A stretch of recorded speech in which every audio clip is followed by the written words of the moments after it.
আমি ভারতের অনেক তীর্থস্থান গেছি। হিন্দুদের বলুন, মুসলিমদের বলুন, প্রচুর তীর্থস্থান ঘুরেছি। তো একটা জায়গায় ফলো করেছি যে একটা শ্রেণীর প্রচুর ভিড় মানুষের মধ্যে। তো পরে আমি সমীক্ষা করে জানলাম তারা পিছিয়ে পড়া বর্গ, গরিব, ঋণগ্রস্ত, ব্যাস। অ্যাকচুয়ালি এর কারণটা যখন আমি অনুসন্ধান করলাম, তো এরা জন্মের পরে থেকে তাদের মাথায় ইনস্টল করানো হয়েছে যে আমরা সবকিছু ভগবানের উপর নির্ভরশীল। আমাদের ভগবান সৃষ্টি করেছেন এবং যা হচ্ছে ভগবানের ইচ্ছাতেই হচ্ছে এবং যা হবে উনার ইচ্ছাতেই হবে। সে ভগবান বলুন, আল্লাহ বলুন, সেম। এই জন্য এইটা মাথায় ইনস্টল করে আমরা লাইফটাকে অতিবাহিত করি। এবার যখন কোনো কিছু, ধরুন কিছু ভালো হলো, তো বললাম সেটা ভগবানের ইচ্ছা। যদি কোনো ক্ষতি হলো, তো ভাগ্যের উপর ছেড়ে দিলাম যে এটাও ভগবানের ইচ্ছা ছিল।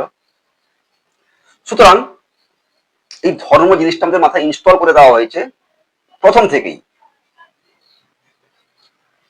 ম্যাক্সিমাম অভাবী, অভাবে জর্জরিত, দুঃখী, ঋণগ্রস্ত, আমরা বিভিন্ন ধরুন ধর্মস্থলে গেলাম, কারা ওখানে প্রফিট করেন জানেন?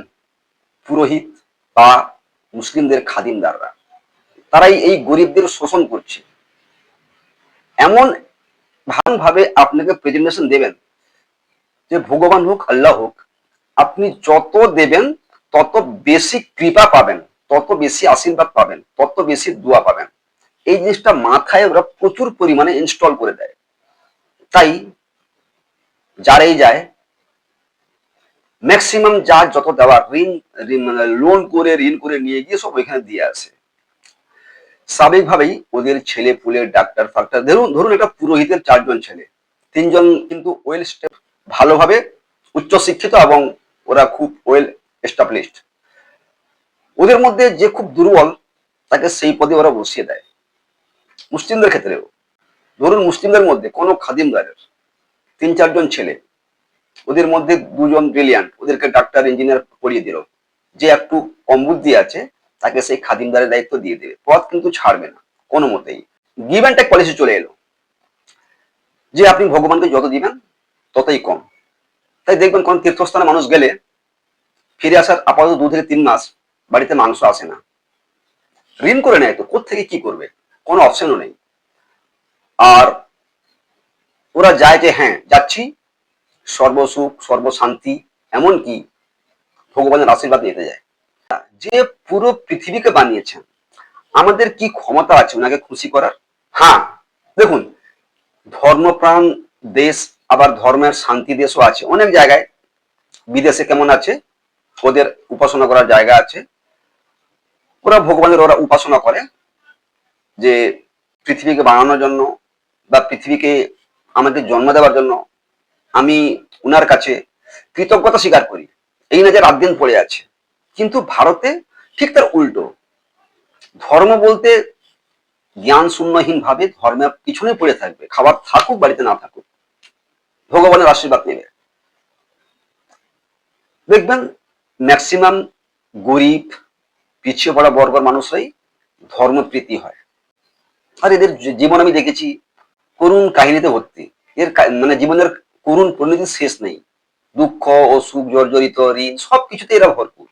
তাও একটা ওদের মাথায় ইনস্টল করে দেওয়া হয়েছে যে যা হচ্ছে আল্লাহ বা ভগবানের ইচ্ছাতেই হচ্ছে। আবার আপনি তো বলবেন ধনীরা কি যায় না? ভাই, ধনীরা যায়, বাট ওরা শো করাতে যায়, দেখাতে যায়। দেখুন, ধর্ম এমন একটা জিনিস না, ওরা একটা পর্দা। আপনি যদি ধর্মপ্রাণ মানুষ হন, তো আপনাকে লোক স্বাভাবিকভাবে আপনাকে সৎ ভাববে। যখন কোনো দেখবেন পয়সাওয়ালা লোক, ম্যাক্সিমাম 99.9% মানুষ যখন মন্দিরে বা মসজিদে যায়, শো করাতে যায়, মনে রাখবেন তার পিছনে কিন্তু অনেক কালো কারোবার আছে, কালো ব্যবসা আছে, কালো টাকা আছে। সেটাই সেই ব্যবসার পর্দা যাতে ফাঁস না হয়, তাই সে মন্দির হোক, মসজিদ হোক, নিজেকে শো করাতে যায়। এটা কিন্তু আপনি নিজে পরীক্ষা করে দেখবেন।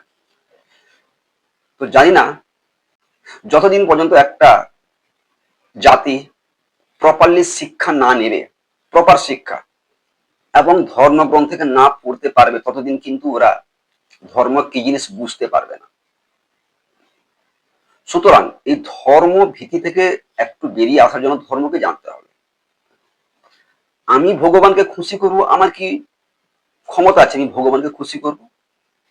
যখন বড় বড় মাঝারে বড় বড় মন্দিরে বলে না, যত দেবেন তত কম পড়ে যাবে, যত দেবেন তত আশীর্বাদ পাবেন, এ একটা গিভ অ্যান্ড টেক পলিসি হয়ে গেল ভাই।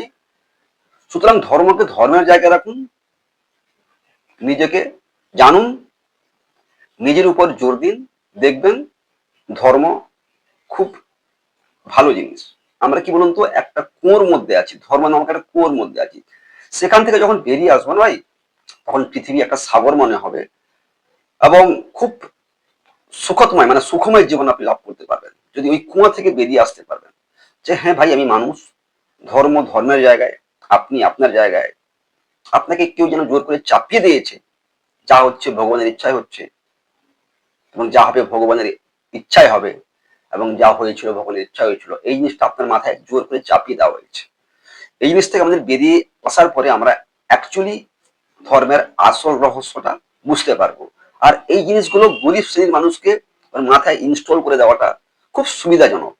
তাই আজকে পুরোহিত বলুন, কোনো খাদেমদার বলুন, কোটি কোটি টাকা ইনকাম করছে এই ফাঁদ পেতে। সুতরাং মানুষ হয়ে জন্মেছেন, নিজেকে জানুন, কিছু শিখুন।